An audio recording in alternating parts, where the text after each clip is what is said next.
اٹھائیے قلم اور لکھیے کاغذ پہ ان لوگوں کے نام جنہوں نے بنائی ہماری دنیا کی وہ چیزیں جو ہم استعمال کرتے ہیں: computer, television, telephone, microphone, fridge, radio, camera, tape recorder, pressure cooker, mixer, commode. میں ایسی کوئی 150-200 چیزیں گنا سکتا ہوں، بائیسیکل سے لے کر کے اسکوٹر، کار، ایئرپلین، ٹرین اور جانے کتنی جو ہم ہر دن استعمال کرتے ہیں۔ بڑے قاعدے سے میں نے ایسی کوئی 200 چیزوں کی فہرست بنائی، پھر مستند انسائکلوپیڈیا اٹھائے اور پتہ لگانے کی کوشش کی کہ یہ چیزیں کس نے بنائی، کہاں اور کب بنائی۔ ان میں سے ایک بھی چیز مسلمانوں کی بنائی ہوئی نہیں ہے، اس میں سے ایک کا بھی موجد مسلمان نہیں ہے۔ آپ کو اگر صرف یہ سننا ناگوار گزر رہا ہوگا تو مجھے یہ تحقیق کر کے لکھنا اور اب آپ کے سامنے بولنا کتنا ناگوار گزر رہا ہوگا، لیکن میرے سوال ہنوز ختم نہیں ہوئے۔ کون ہیں دنیا کے بہترین ایکسپرٹس؟ کون ہیں ٹاپ فزسسٹس، فزکس، کیمسٹری اور میڈیسن کے ماہرین دنیاوی عالمی سطح کے؟ کون ہیں عالمی سطح کے ایکسپرٹس اسپیس میں، بایو ٹیکنالوجی میں، جینیٹکس میں، روبوٹکس میں، بینکنگ میں، اکانومکس میں، فلسفی میں؟ بلکہ میں تو یہ بھی پوچھوں کہ دنیا کے بہترین شاعر، ناولسٹ، میوزیشینز اور پینٹرز کون ہیں؟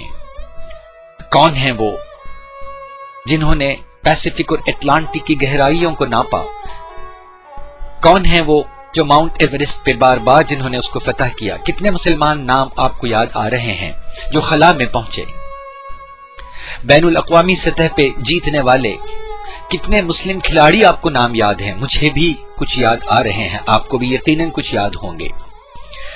آسکر ایوارڈ ونرز نہیں ہوں گے زیادہ مسلمان، ہمیں اس کا افسوس بھی نہیں ہے۔ انٹرنیشنل میوزیشینز نہیں ہوں گے، اس کا بھی ہمیں افسوس نہیں ہے۔ لیکن ریاضی داں، فزسسٹ نہ ہوں، کیا اس پر بھی ہمیں افسوس نہیں؟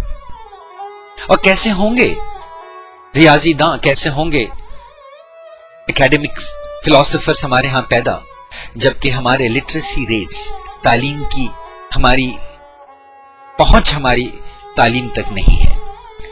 میں پیش کر رہا ہوں آپ کے سامنے موٹے طور یہ اعداد۔ امریکہ میں لٹریسی ریٹ یعنی 100 میں سے کتنے لوگ پڑھ لکھ سکتے ہیں۔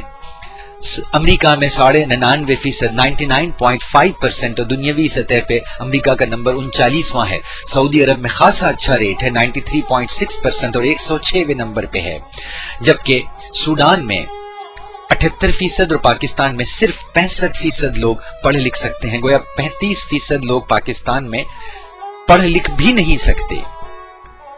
اسی طرح بینکنگ میں دنیا کے بہترین most innovative bank, multi function bank مسلم ممالک میں نہیں ہیں، مگر مسلم ممالک ان کے قرض دار ہیں، قرض ان سے لیتے ہیں۔